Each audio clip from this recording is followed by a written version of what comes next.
بسم اللہ الرحمن الرحیم۔ مرحوم آیت اللہ رضوی کشمیری فرمایا کرتے تھے کہ جب بھی میرے لیے کوئی مشکل پیش آتی، میں حضرت سید الاوصیاء امیر المؤمنین علی بن ابی طالب علیہ آلاف التحیت و ثنا کے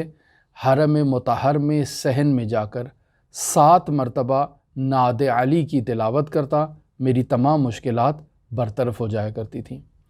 پھر مزید فرماتے ہیں کہ میں حضرت امیر المؤمنین علی بن ابی طالب علیہ آلاف التحیت و ثنا کے لیے سورہ یاسین کی تلاوت کرتا اور حضرت کو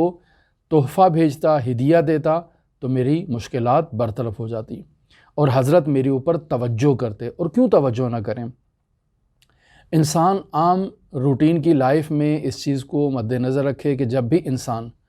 کسی کے لیے تحفہ لے کر جاتا ہے اور اس کی خدمت میں تقدیم کرتا ہے تو وہ انسان جسے تحفہ دیا جاتا ہے، تحفہ پیش کیا جاتا ہے، وہ تحفہ دینے والے کا ایک نوعیت کا احسان مند ہو جاتا ہے، لہٰذا اس کی طرف توجہ کرتا ہے، اس کی طرف عنایت کی نگاہ سے دیکھتا ہے، نظر کرم کرتا ہے۔ اور حضرات اہل بیت علیہم الصلاۃ والسلام کی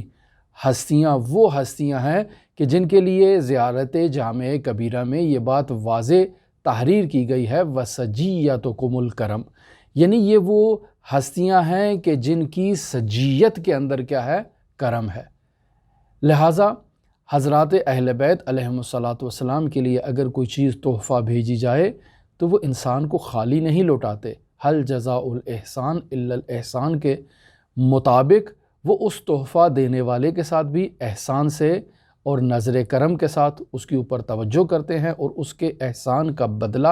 احسان کے ذریعے ہی چکاتے ہیں۔ لہٰذا مرحوم کشمیری کہتے ہیں کہ میں 7 مرتبہ نعت علی کی جب تلاوت کرتا تو میری مشکل حل ہو جاتی، چونکہ میں حضرت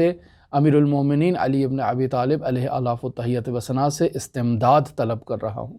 لہٰذا اگر ہم حضرت سید الاوصیاء کے حرم مطہر میں موجود نہیں بھی ہیں، اپنے ہی گھروں میں موجود ہیں، اپنے صحن میں جا کر اگر ہم 7 مرتبہ نعت علی کی تلاوت کریں اور حضرت سید الاوصیاء سے توسل کریں اس طرح سے،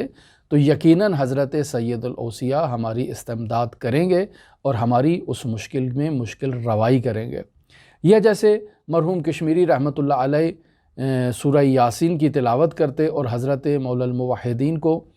ہدیہ کرتے تو نتیجتاً حضرت علی ابن ابی طالب بھی ان کے اوپر نظر کرم کرتے، ان کے اوپر توجہ کرتے اور ان کی مشکلات برطرف ہو جاتی۔